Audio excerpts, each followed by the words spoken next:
Hey everybody, I've got a little Holman Sportsman Bible, KJV. It's a friend of mine's and I'm going to rebind it for him, but it is in really bad condition.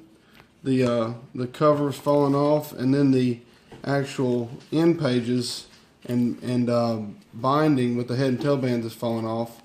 And the particular challenge, what we're going to talk about today, is that this is a glued binding. That's what a glued binding is, where they'll stack the sheets and they have a cutter that cuts slits in all of them, and then they put a layer of glue.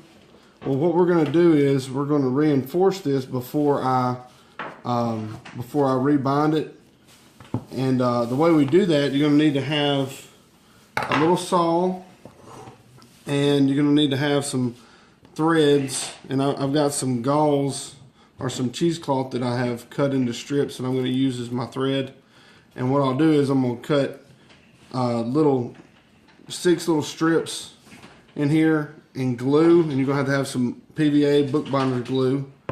So I'm going to cut some little strips, and then I'm going to put some glue and then this cloth inside those strips.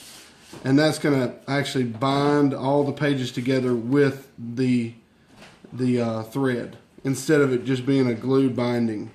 So that's about as good as you can do with a glued binding, and it's still not as good as a sewn binding.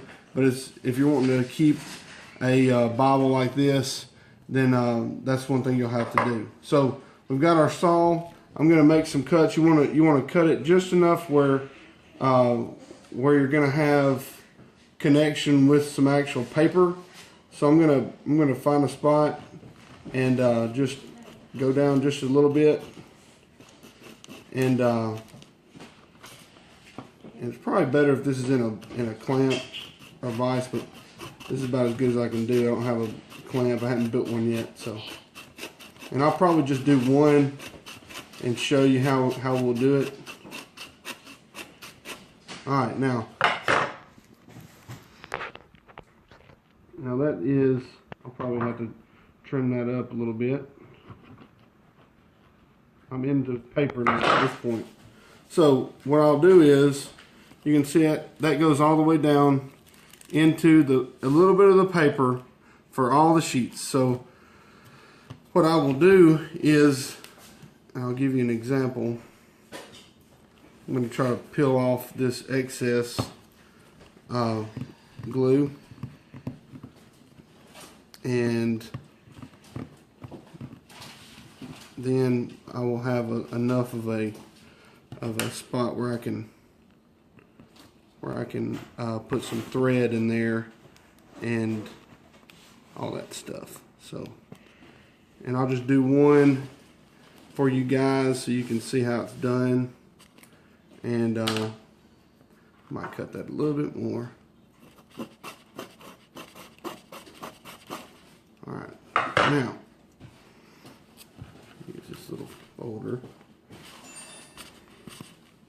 Alright, now let me open up my bookbinding glue.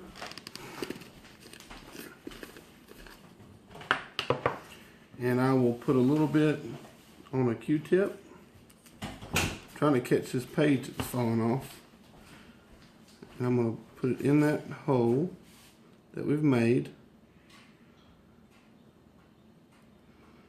And then I'm going to grab one of these strips that I cut and try to work it into that hole. Looks a little ghetto, but it'll be alright. It'll work out. And it doesn't matter if you have bits overhanging, because you can just cut those with a pair of scissors. See how you can kind of see how I'm working it in there. Get the threads in there, and then whenever it dries, it will be tied together by the threads more than the glue. So that's how you do the first part. And now we're going to do 5 more. Alright, now this is what it looks like once I've gotten all 6 done, and it's not quite dry yet, but I've cut slits for all 6, and you know, just filled those